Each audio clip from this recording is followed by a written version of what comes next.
Sa ngalan samahan ug sa anak ug sa Espiritu Santo. Amen. Ang grasya ug kalinaw sa nabanawang Hesus magpuyo magpabilin unta kanato karon ug sa kanunay hangtod sa kahangturan. Amen. Sa makadiyot mo hilom kita ug maginulsol sa atong mga sala. Aron man lang kita sa pagsaulog sa pulong sa Dios.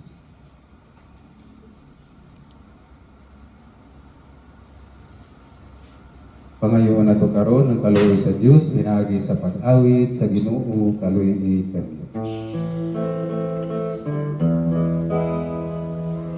Ginoo kaluoy kami.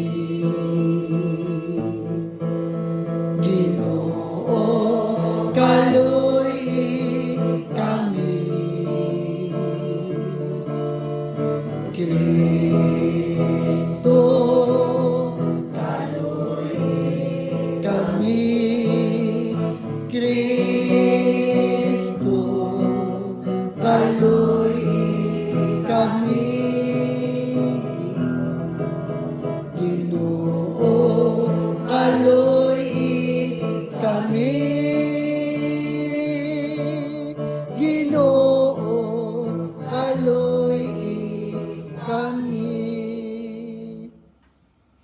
Ang Dios nga maluluyon sa tanan mapasayloon ta sa atong mga sala ug magdala kanato ngadto sa kinabuhing walay katapusan. Amen. Magampo kita. O Dios, ikaw ang himaya sa tanang magtutuo o kinabuhi sa tanang matarong. Pinaagi sa kamatayon o pagkabanhaw sa imong anak, kami imong giluwas. Kaluyi ang imong alagad nga si Nanay Marita, ug himuas siya nga ngayan sa pagpakigambit sa kalipay sa paraiso. Kini among ipangayo pinaagi ni Kristo imong anak, nga buhi ug hari uban kanimo ug sa Espiritu Santo, Dios hangtod sa kahangturan. Amen. Palihog sa pagdugtong.